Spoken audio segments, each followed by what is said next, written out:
Bom, pessoal, vamos para a nossa aula 2, em que nós vamos explorar a primeira forma de comunicação entre juízo e parte. A mais importante, a mais marcante e também a mais problemática, chamada citação. Tá bom? Qual que é o objetivo da citação? Em linhas gerais, eu posso dizer para vocês que a citação tem como objetivo trazer o réu para a relação processual. Inclusive, ele só se tornará réu por meio da citação, né? Senão ele será um revel. É ela a responsável por terminar a relação de triangulação que nós conhecemos e, portanto, gera efeitos importantes durante o processo. A partir da citação, o autor começa a ter responsabilidades. Por exemplo, se ele desistir entre a citação e a contestação, ele pode arcar com as custas, porque já existe uma relação jurídica processual formada. Tá legal? Ela é um resultado da petição inicial que foi admitida, né, pelo juízo, pois naturalmente não haveria sentido em chamar o réu para uma relação que sequer nasceu. Porque se você apresenta uma petição inicial inepta ou com problemas formais de condições da ação e pressupostos processuais, o juiz vai indeferir e o réu nem precisa saber da existência dessa ação.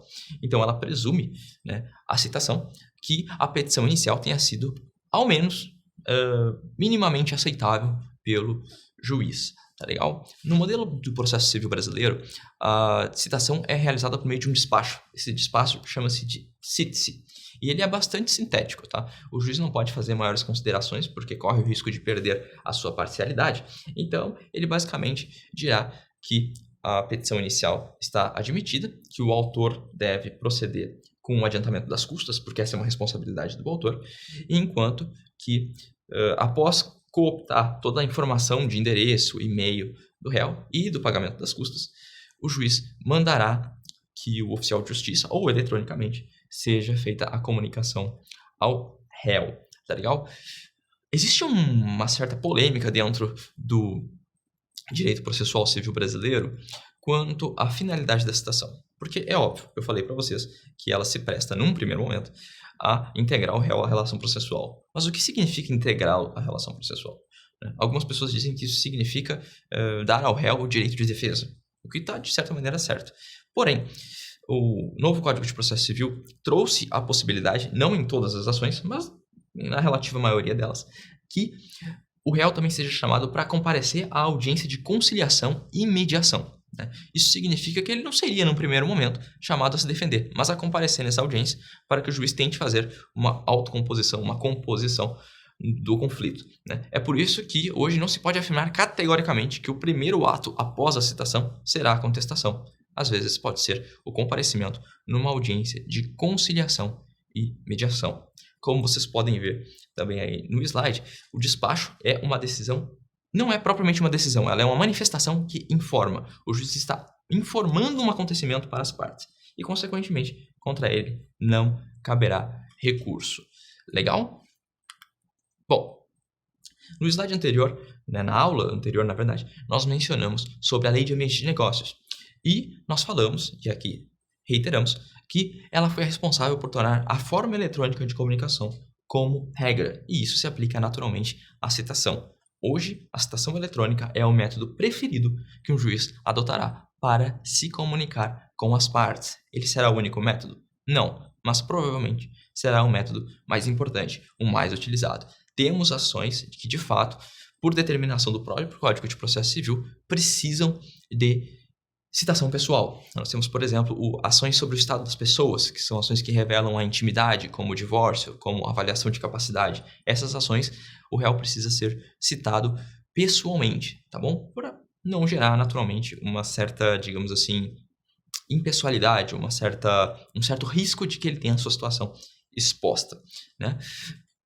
Doravante, nós temos que o dever de manter o cadastro no CNJ, como dito na aula anterior, é uma ponte fundamental para que a citação eletrônica tenha efetividade. Porque, veja bem, o juiz não pode ficar, a cada caso, caçando o e-mail das partes, principalmente dos litigantes habituais, para entender, para conseguir acessar ela virtualmente. É preciso que haja um banco cadastral de correios eletrônicos, nas quais a parte litigante, a pessoa jurídica, geralmente, colocará o seu e-mail à disposição e o juiz só consultará esse banco de dados e mandará citar.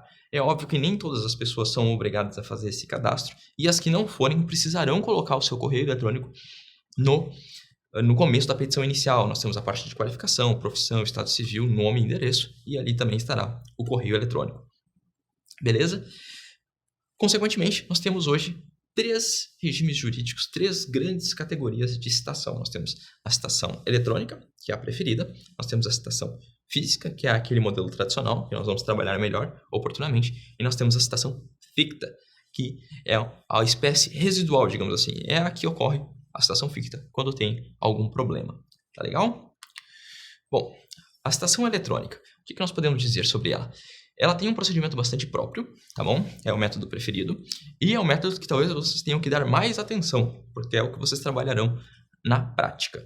Ela tem, como vocês podem observar, 3 passos. Entre esses passos nós temos prazos contados em dias úteis, e didaticamente eu posso falar para vocês que há uma certa escatologia nesses prazos. Observem que no passo 1 nós temos 2 dias úteis, no passo 2 nós temos 3 dias úteis e no passo 3 nós temos 5 dias úteis. Por que eu estou expondo a situação dessa forma? Para que vocês tenham condições de entender isso mais didaticamente, né? Para ficar menos confuso na cabeça de vocês. Qual que é o passo 1? Nós temos aí ipsis literis no slide. Proposta a ação, o juiz realizará a citação eletrônica em 2 dias úteis. Nota-se que não é um prazo para determinar a citação, mas para efetivar. O que isso significa? Bom, o autor propôs a ação, o juiz entendeu que a petição inicial é minimamente admissível e dará o prazo para que os seus colegas de cartório realizem de fato a citação em 2 dias úteis. Isso significa que, do seu comando, a pessoa ser de fato citada, passarão somente 2 dias úteis. Não é 2 dias úteis para que ele dê o comando, é para que o comando seja obedecido. Perfeito? Uma vez citada, a pessoa deverá confirmar, e essa comunicação se dará por meio do e-mail, lembre-se, a pessoa responderá ao e-mail dizendo que foi citada. Então, o réu, agora réu, dirá para o Poder Judiciário: olha, de fato fui citado. Essa confirmação se dará em 3 dias úteis. Né? E é um passo muito importante. Por quê? Porque se ela não ocorrerá, o Poder Judiciário presume que ela não foi citada. E aí a modalidade eletrônica se converte na modalidade física, a tradicional, que existia como regra antes da Lei de Ambiente de Negócios. Perfeito? O passo 3 é que, confirmando o recebimento ao responder o e-mail, o prazo vai se contar, o prazo para resposta se contará depois de 5 dias úteis. Ou seja, a pessoa respondeu o e-mail em até 3 dias úteis. Respondido o e-mail, dali por diante, temos 5 dias úteis de vazio, né, que é o prazo provavelmente para ela procurar um advogado, para ela se organizar, e depois de 5 dias úteis contará o prazo para resposta. Né? Nessa resposta, se o réu não respondeu o e-mail, e isso fez com que ele, consequentemente, fosse comunicado pela via física, ele precisará explicar, dar uma justa causa, né, dar satisfações para o Poder Judiciário de por que ele não respondeu o e-mail. E, se as suas explicações não forem convincentes, ele sofrerá uma multa de 5% do valor da causa. E aqui tem uma questão muito importante para vocês. Essa multa aplica-se para quaisquer, praticamente todos, para falar a verdade, todos os obrigados a manter os dados cadastrais, inclusive as pessoas jurídicas de direito público, Ministério Público e Defensoria. Essa é uma questão muito importante, porque se vocês forem ver outras situações no Código de Processo Civil, geralmente as pessoas jurídicas de direito público estão isentas das multas, tá legal? Mas não nesse caso, elas serão responsabilizadas pela multa. Beleza? Por hora é só, nós temos aqui uma breve síntese do que é a citação eletrônica. Ela é bastante simples, se desenvolverá por meio do e-mail, e na próxima aula nós vamos explorar as outras possibilidades. Beleza? Até o próximo bloco.